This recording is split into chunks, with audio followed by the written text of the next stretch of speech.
El Comando Sur anunció un nuevo bombardeo contra una narcolancha en aguas internacionales. Al mismo tiempo, el día de hoy el presidente Trump aprovechó el sorteo del Mundial de Fútbol para referirse al caso de Venezuela, destacando que su rol en muchos casos es garantizar la paz.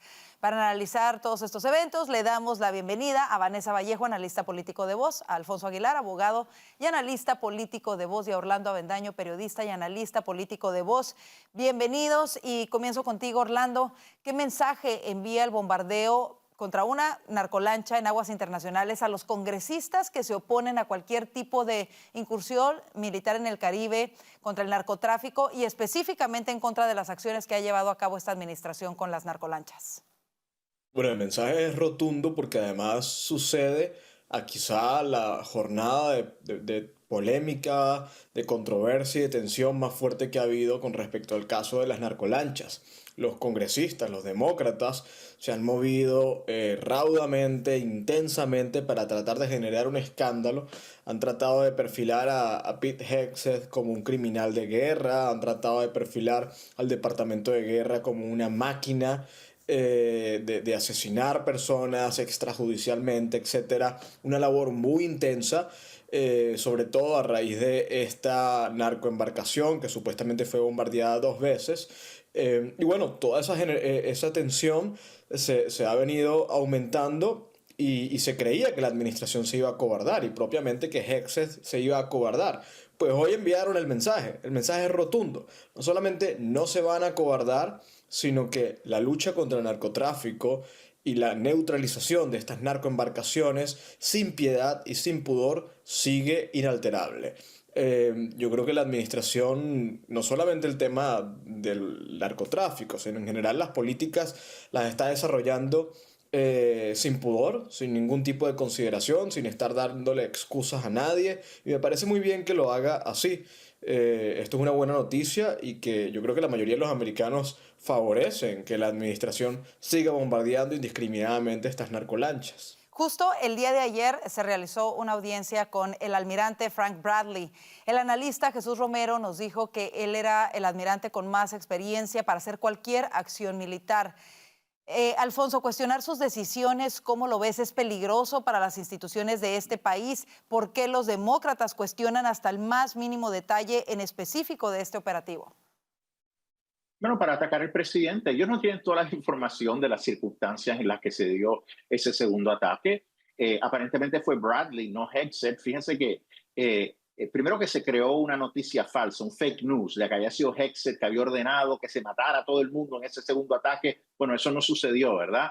Pero fue Bradley, y Bradley, pues, hay que darle, ¿verdad?, la autonomía que necesita, la flexibilidad en una guerra para tomar las decisiones que necesita. No sabemos cuáles son las circunstancias. Aparentemente esta lancha no se había terminado de hundir, lo que explicaría un segundo ataque, pero enseguida dicen, no, eran indefensos. ¿Qué saben esos senadores? No saben nada. ¿Qué sabe Kelly?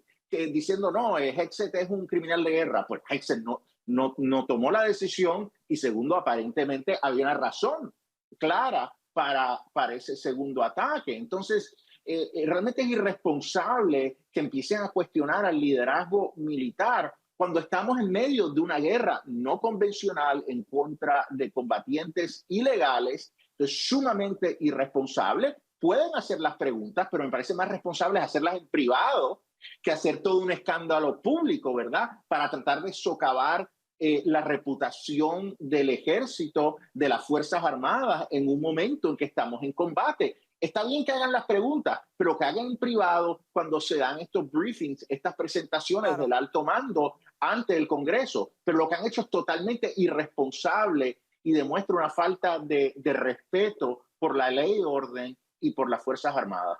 Claro, y justo esa es mi pregunta para Vanessa. ¿Qué impacto pueden tener estas acciones combinadas, operaciones militares y mensajes políticos en escenarios internacionales, en la percepción de la política exterior estadounidense y hacia América Latina, en la forma en la que los demócratas la han manejado? Porque como lo dice Alfonso, no solamente es preguntas a puertas cerradas, sino graban un mensaje diciéndole a las Fuerzas Armadas que desobedezcan órdenes aparentemente ilegales sin definir a qué se refieren, sin especificar.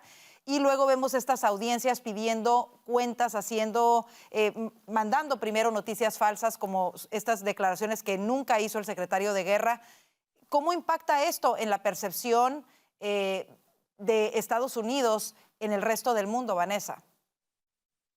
Pues yo creo que afortunadamente tenemos una administración que efectivamente ha copiado. El presidente Trump no solamente es que tiene un carácter a veces envidiable, sino que además como que impregna a la gente que está a su alrededor de ese carácter y hace que se sientan, digamos, animados o protegidos de alguna manera, como con esa energía de papá que protege como a su gente. Y creo que en la administración efectivamente lo que vemos es un redoblar de este tipo de acciones y esa seguridad. Luego de cara a otros países o a la comunidad internacional, pues yo creo que más de lo mismo, porque es que así como la prensa aquí en Estados Unidos está en general tomada por muchos periodistas irresponsables, pues en la región también y en el mundo entero también. El problema de los medios de comunicación es un problema a nivel mundial. Y creo que como se replican esas noticias y cómo se cuentan las historias, pues obviamente eso da para que gobiernos de izquierda o para que gobiernos que se hacen de centro, pues puedan, digamos que crear una narrativa sobre esto. Esperemos que no, esperemos que haya presidentes que sean conscientes, porque el asunto acá también es que el presidente Trump sabe cómo castigar a aquellos que se portan mal. Entonces esperemos que haya también muchos presidentes en Latinoamérica que, aunque de pronto a veces no están de acuerdo, entiendan que no se pueden meter en un problema con Estados Unidos. Y creo que es lo que hemos visto con varios presidentes que han decidido más bien hacerse a un lado. Pero pues obviamente vamos a ver críticas y vamos a ver a muchos de izquierda tomando todos estos informes de la prensa que en realidad son mentiras para atacar al presidente Trump. Y de alguna manera esto explica el exceso de confianza que aparenta Nicolás Maduro, ¿no? El día de ayer lanzó otro video burlándose, haciendo como si estuviese recibiendo una llamada. Quizá el ver esta división en lugar de ver un frente unido, un país unido en contra de estas acciones del cártel de los soles, que además han sido confirmadas por ex colaboradores cercanos, tanto de Hugo Chávez como del mismo Maduro, lo hablábamos ayer, como en la carta que escribió el Pollo Carvajal y que envió al presidente Trump. Terrible, la verdad, que se refleje esta división interna, pero ojalá que pronto haya acciones más contundentes que en realidad pues dejen las cosas claras y la postura clara del presidente con la seriedad que esto amerita, las vidas que han cobrado todas estas drogas estadounidenses y la determinación que tiene esta administración de terminar con el narcoterrorismo en la región. Vámonos al siguiente titular del día. Y es que es increíble, un reporte del New York Post señala que varios demócratas de alto perfil en Minnesota habrían recibido miles de dólares en contribuciones de campaña vinculadas al mayor fraude de asistencia social en la historia de ese estado. Según este informe, el fiscal general Keith Ellison y su hijo, el concejal Jeremiah Ellison, así como la congresista Ilhan Omar y el alcalde Jacob Frey y otros legisladores, recibieron dinero de los contribuyentes a través de estas personas que están acusadas de defraudar, de desviar millones de dólares que supuestamente eran para ayuda y las desviaron y ahora se investiga si cayeron en manos de organizaciones terroristas en Somalia. Alfonso, de comprobarse este informe, ¿qué podría pasar legalmente con estos congresistas demócratas y estos funcionarios?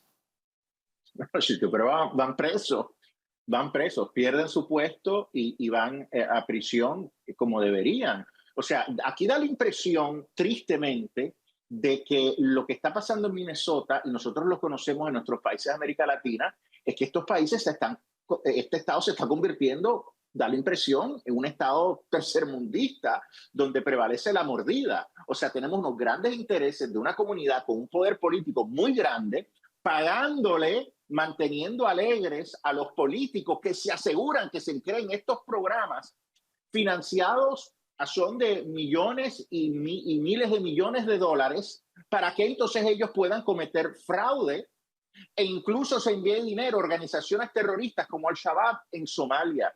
O sea, esto es asqueroso, pero tristemente, lo venimos diciendo, cuando hay un gobierno enorme, socialista, esto es lo que pasa. Y Minnesota es uno de esos estados que ha creado un sistema de beneficios sociales tipo escandinavo, donde le ofrecen un sinnúmero de servicios a la población, y aquí tú tenías personas inescrupulosamente creando compañías para ofrecer servicios financiados con fondos para ofrecer todo tipo de servicios bajo la pandemia, y ellos obviamente no ofrecían los servicios y se embolsillaban ese dinero. O sea, es algo realmente vergonzoso. Si estos políticos, alguien como Ilhan Omar o Ellison, estuvieron involucrados, van a tener que responder, pero esto es justamente lo que pasa cuando se crea un aparato gubernamental enorme, cuando se gasta excesivamente. Y sería realmente muy irónico estas personas que siempre Claro. se dan el golpe de pecho defendiendo los intereses del pueblo, que hayan contribuido a esto, y tristemente que dinero haya terminado en Claro. manos de grupos terroristas que le quieren hacer daño a Estados Unidos. Bueno, y ante esto hemos escuchado al presidente Trump tomar algunas medidas, entre ellas, evidentemente, revisar las visas de la comunidad somalí en ese estado, entre otras. Pero es increíble ver a los medios de comunicación tradicionales que no cuestionan, por ejemplo, este tipo de investigaciones que son, este tipo de acusación que es tan grave, Vanessa. ¿Por qué no lo vemos y qué impacto puede tener esto en los votantes en general, no solamente en los demócratas, en los conservadores, el ver este tipo de fraudes? Pues muchas veces yo creo que la regla que rige a muchos periodistas no es el qué, sino el quién. Es decir, aquí hay un delito. Ese delito importa y lo publicamos solamente si lo hace alguien de quien queremos que le vaya mal. Si lo hace alguien a quien defendemos, no lo publicamos. Creo que esa es la regla en muchos medios de comunicación. Y pues eso evidentemente está muy mal porque los medios de comunicación no deberían actuar así. Una cosa es la línea de opinión, otra cosa es la línea de noticias, y las noticias se tienen que presentar, y esto es tremendo escandalazo. Sobre los votantes, yo no sé cómo, hasta cierto punto creo que a veces no alcanzo a entender estas ciudades y estos estados que son tan extremos y votan tan a la izquierda y terminan eligiendo a toda esta gente. Yo creo que valdría la pena, por ejemplo, hacer un análisis de, por ejemplo, la población somalí, qué tantos votos pone, la población migrante de estos países, qué tantos votos pone en estos lugares, en esos distritos, en esas ciudades, para ver si podemos entender realmente qué es lo que pasa, ¿no? Porque yo creo que aún si alguien es de izquierda, pero es americano y es una persona normal, pues diría esto no está bien porque es un fraude, está completamente mal, pero además está mucho más mal si es que les están dando, digamos, sobornos a los representantes para que miren para otro lado. Entonces, es muy difícil de explicar, y creo que vale la pena ver esa comunidad migrante que tanto Claro. efecto tiene en esas votaciones. Y hay que ver hasta dónde llega esta investigación. Esto es algo que apenas comienza. Recordemos que incluso más de 400 empleados denunciaron que ellos habían denunciado estos esquemas de fraude y que el gobernador Tim Walz simplemente decidió ignorarlos, y no solamente eso, sino tomar represalias contra todos aquellos que hablaron. Orlando, muchos han llamado al presidente Trump racista por pedir más investigaciones, por pedir el esclarecimiento de lo que está sucediendo en el estado de Minnesota. Cerramos contigo este tema. ¿Cómo lo ves tú? Es completamente ridículo, y ese es el contraargumento de quien evidentemente no tiene razones, ¿no? De quien se ha quedado sin argumentos reales para poder rebatir un tema, para poder hacer propuestas o para poder reconocer que se ha equivocado. Yo creo que el presidente Trump hace lo correcto al ponerle la lupa a un problema demográfico, social, que evidentemente tiene un impacto. Yo creo que lo que está sucediendo en Minnesota es una escala menor de lo que los demócratas quieren hacer en todo el país. Una migración irregular de una comunidad que no se asimila fácilmente termina siendo ciudadana o termina teniendo una importante participación electoral, vota a los demócratas, se genera una relación de reciprocidad entre estos demócratas y estas comunidades. En torno a esto hay corrupción y es una dinámica que los demócratas buscan acentuar y buscan potenciar. Esto lo vamos a ver en otros estados y es un poco el plan de los demócratas a largo plazo. Entonces yo creo que el presidente Trump hace lo correcto en tratar de atajar esto en este momento, de ver exactamente qué está pasando y ver cómo se puede corregir este problema. Hay que ver qué es lo que va a suceder con esto y si se puede corregir a estas alturas, ¿no? A ver si no es demasiado tarde. Con eso vámonos al corte comercial. Quédese con nosotros, ya volvemos con más del panel de voces.